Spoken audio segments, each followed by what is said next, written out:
பொதுவா நானும் 35 வருஷம் சினிமாவுக்கு வந்து நாங்க தான் ப்ரொடியூசரை போய் பார்ப்போம், படம் வேணும்னு போய் கேட்போம். ராஜா வியாபாரமே பண்ணாம எங்களை தேடி வந்தாரு. படங்கள் ரிலீஸ் பண்ணி தான் கொடுத்துட்டு இருக்கோம், விலைக்கு வாங்குறதுல இல்ல சார் நீங்க வாங்கணும். திருப்பூர் சுமணியம் வாங்கிருக்காருன்னு சொன்னா யாருமே ஏத்துக்க மாட்டாங்க அப்படின்னு எம்ஜிஆர், ரஜினிகாந்த், விஜய் அந்த லைன்ல இன்னைக்கு சிவகார்த்திகேயன் முன்னாள் இருக்காருன்னா ஒவ்வொரு குழந்தையும் ரஜினி சார் படம் பார்க்க ஆசைப்படுவாங்க. அந்த மாதிரி விஜய் படத்தை பார்க்க ஆசைப்பட்டாங்க. அந்த மாதிரி இன்னைக்கு சிவகார்த்திகேயன் படம்னா ஒவ்வொரு குழந்தையும் பார்க்க ஆசைப்படுறாங்க. 8 வருடங்களுக்கு பிறகு சிவாஜிக்கு அப்புறம் முதல் படமா நான் ரொம்ப வாங்கினேன். உண்மையிலேயே மிகப்பெரிய வசூல் மழை தான்.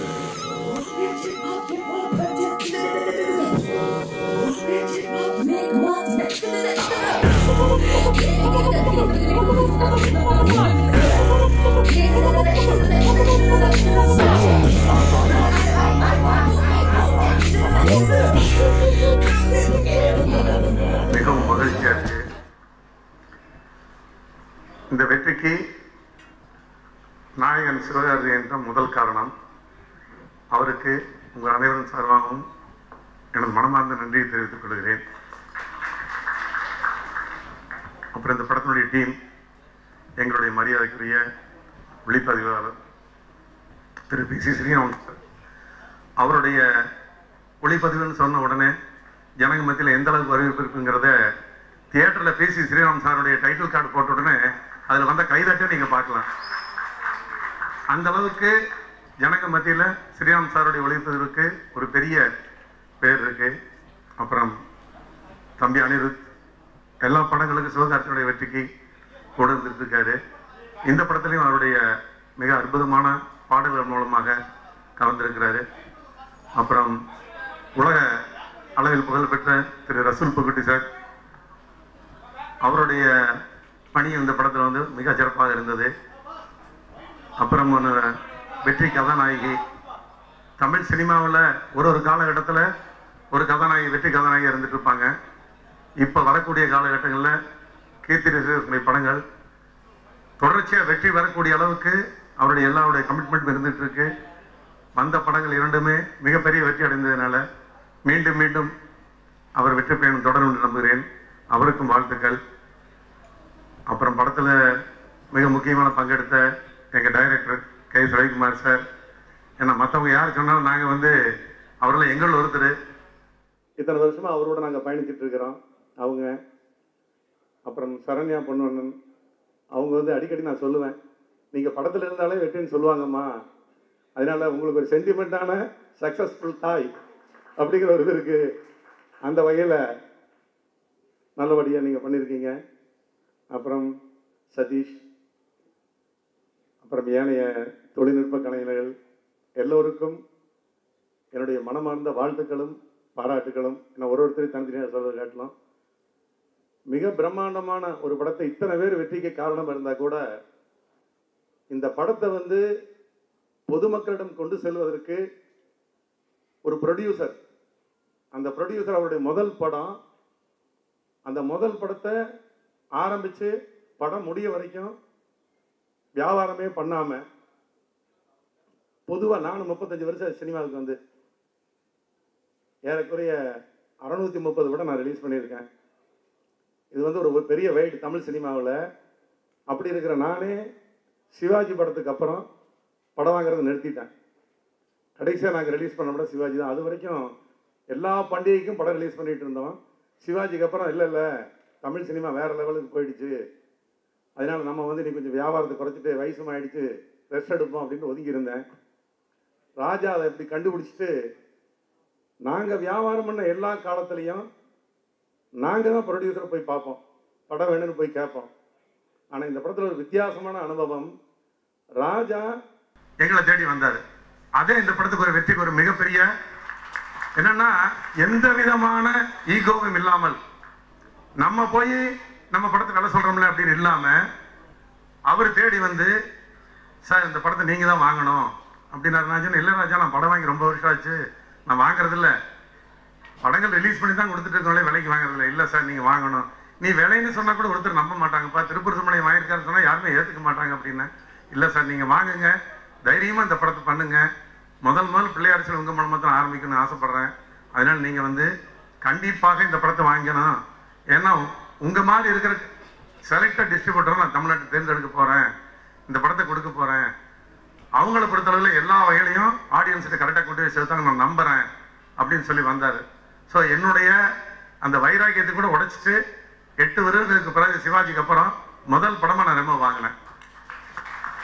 அதுக்கு முக்கியமான காரணம் ராஜா தான். அந்த மாதிரி ஒரு தன்னம்பிக்கையோட தன்னுடைய ப்ராடக்டை கொண்டு வந்து மார்க்கெட்டில் விற்கிறதுன்னு சொல்லிட்டுனா சாதாரண வேலை கிடையாது. சின்ன படம் இல்லை, 30 கோடி 40 கோடிக்குள்ள ஒரு படத்தை கொண்டு வந்து இந்த மாதிரி வந்து கேட்டார், யார் யார் சார் தமிழ்நாட்டில் கொடுக்கலாம், நீங்கள் ஒரு ரெஃபரன்ஸ் கொடுங்க எனக்கு அப்படின்னாரு. நான் சொன்ன ரெஃபரன்ஸில் அத்தனை பேருக்கு அவரே நேரடியாக போய் வியாபாரம் பண்ணார். ஏன் இதை இந்த மேடையில் சொல்லணும்னு ஆசைப்படுறேன்னு சொல்லிட்டுனா, சரியான ஆளுகிட்ட இருந்து நான் மட்டும்தான் அந்த படங்கள் வந்து ஒழுங்காக போய் சேருங்கிற அந்த வியாபார நுணுக்கம் தெரிஞ்ச ஒரு தம்பி, அதுவும் தன்னுடைய முதல் படத்திலேயே சரியானவங்ககிட்ட போய் சேரணும்னு சொல்லிப்பட்டு வந்தது. அதை நாங்களும் காப்பாற்றணும்.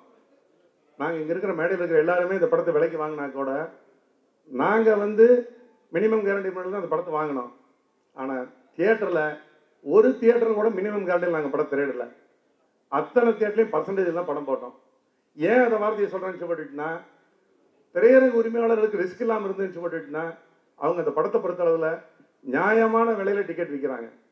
விற்கும் பொழுது படத்தினுடைய வசூல் எங்கேயோ போயிடுது. இந்த 4 நாள் 5 நாள் இந்த படம் வந்து இவ்வளவு பேக்கடு ஹவுஸாக போகுதுன்னு சொல்லிட்டுனா, அதுக்கு மிகப்பெரிய காரணம் திரையரங்கு உரிமையாளர்கள். தமிழ்நாட்டில் இருக்கக்கூடிய அத்தனை முன்னணி திரையரங்குகளிலும் இந்த படம் திரையிடப்பட்டிருக்குது. ஜனங்க வந்து சந்தோஷமாக போய் பார்க்கக்கூடிய அளவில் திரையரங்கில் இந்த படத்தினுடைய நியாயமான கட்டணம். அந்த வகையில் தான் இந்த படத்துக்கு ஒரு மிகப்பெரிய வெற்றிங்கிறது என்னுடைய 35 ஆண்டு சினிமா அனுபவத்தில் உங்களுக்கு நான் சொல்லணும்னு ஆசைப்படுறேன்.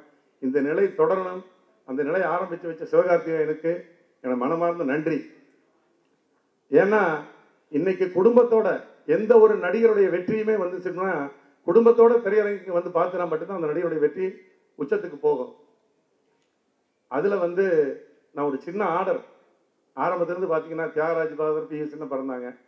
தியாகராஜ பகதூர் மாஸ் ஹீரோ, அவர் நடிப்பில் இருப்பார். அதுக்கப்புறம் எம்ஜிஆர் சிவாஜி, எம்ஜிஆர் மாஸ் ஹீரோ, சிவாஜி இருப்பார். அதுக்கப்புறம் Rajinikanth Kamalahasan, Rajinikanth mass hero, Kamalahasan action இருப்பார்.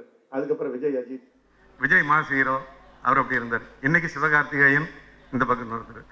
ஸோ தியாகராஜ பகதூர், எம்ஜிஆர், ரஜினிகாந்த், விஜய் அந்த லைனில் இன்னைக்கு சிவகார்த்திகேயன் முன்னால் இருக்காருன்னா, அதுக்கு ஒவ்வொரு குழந்தைகளும் இன்னைக்கு எப்படி ரஜினி சார் இருக்கும் பொழுது குழந்தைகள் தான் ரஜினி சாருக்கு மிகப்பெரிய ஆடியன்ஸ். ஒவ்வொரு குழந்தையும் ரஜினி சார் படம் பார்க்க ஆசைப்படுவாங்க. அந்த மாதிரி விஜய் படத்தை பார்க்க ஆசைப்பட்டாங்க. அந்த மாதிரி இன்னைக்கு சிவகார்த்திகேயன் படம்னா ஒவ்வொரு குழந்தையும் பார்க்க ஆசைப்படுறாங்க. அந்த மாதிரி நடித்து தன்னுடைய படங்கள் அத்தனையும் குடும்பத்தோடு வந்து பார்க்கக்கூடிய படமாக இருக்கணும்னு சொல்லி ஆசைப்பட்டு ஒவ்வொரு படத்தையும் நீங்கள் பண்ணிட்டு இருக்கிறீங்க. இந்த நிலை தொடரணும். நீண்ட நெடுங்காலமாக நீங்கள் சினிமா உலகில் இருந்து இந்த சினிமா உலகத்துக்கு நீங்களும் ஒரு பில்லர் மாதிரி சப்போர்ட்டாக இருந்து நல்லபடியாக நீங்கள் நடக்கணும்னு சொல்லி மனப்பூர்வமாக இந்த நேரத்தில் உங்களுக்கு வாழ்த்துக்கள் கூறி, விநியோகஸ்தரை இந்த அளவுக்கு நீங்கள் வந்து ஒரு ரெஸ்பெக்ட் கொடுத்து எங்களுக்கு கொடுத்த பணியை நாங்கள் சிறப்பாக செஞ்சுருக்கோம். பொதுவாக நாங்கள் ரவிக்குமார் சார் காலத்திலாம் பார்த்தீங்கன்னா, ரவிக்குமார் சார் சொல்ல 100ஆவது நாள் 175ஆவது நாள் இப்படி தான் நாங்கள் கூப்பிட்டு ஃபங்க்ஷன் நடத்துவோம். ஆனால் அன்றைக்கெல்லாம் ஒரு ஊரில் 4 தேட்டரில் படம் போடுவோம். இன்றைக்கி 40 தேட்டரில் படம் போடுறோம். ஸோ அன்றைக்கி 100 நாள் ஆன வசூல் இன்றைக்கி 7 நாளில் காட்டுறதுனால 7வது நாள் வெற்றி விழா வச்சுருக்கீங்க. உண்மையிலேயே மிகப்பெரிய வசூல் மலை தான். அந்த வசூல் மலைக்கு சொந்தக்காரரான இந்த மேடையில் வீற்றிருக்கின்ற அனைவருக்கும் விநியோகஸ்தர் சார்பில் எனது மனமார்ந்த நன்றியை தெரிவித்து விடைபெறுகிறேன். நன்றி, வணக்கம். ரஜினி முருகன் ரிலீஸ் அன்னைக்கு ஞாபகம் இருக்குது. 7 மணிக்கு வந்து ஃபோன் பண்ணேன். அந்த மனிதரை நான் அவங்க ஃபேமிலியோட நான் பார்க்கவே இல்லை. நான் இது வரைக்கும் எனக்கு ரொம்ப எமோஷனலாக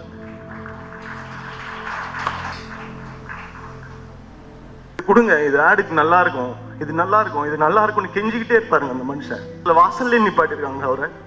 ஏதாவது சொத்து இருக்கான்னு கேளுங்க அந்த மனுஷன்ட்ட. சொந்தமாக கார் இருக்கான்னு கேளுங்க அவர்கிட்ட. இந்த படம் ரிலீஸ் வரைக்கும் எவ்வளோங்க பிரச்சனை கொடுப்பீங்க? யாரெல்லாம் கொடுக்குறீங்கன்னு உங்களுக்கே தெரியும். எவ்வளோ கொடுப்பீங்க? இல்லை விடுங்கண்ணே, நான் ரொம்ப நாளாக கஷ்டப்பட்டு இருக்கேன். தயவு செய்து நான் இங்கே வந்து நானும் அவரோ யாரையும் இது பண்ணுன்றதுக்காக அதுக்காக இந்த படம் எடுக்கவே வரல. ஏன் எதுக்கு எனக்கு புரியல. நாங்கள் ஒன்றுமே கேட்கல, உதவி எதுவுமே செய்ய வேணாம். நீங்கள் உட்காந்துருக்க அதே இடத்துல இருந்து தான் இந்த மேடைக்கு நான் ஏறி வந்தேன். நான் நிறையா காசு கொடுக்குறாங்க, அந்த காசுக்கு நான் வேலை செய்யணும்னு ஆசைப்பட்றேன். அதுக்கு வேலை செய்ய விடுங்க. கெஞ்சி கேட்டுக்கிறேன், வேலை செய்ய விடுங்க.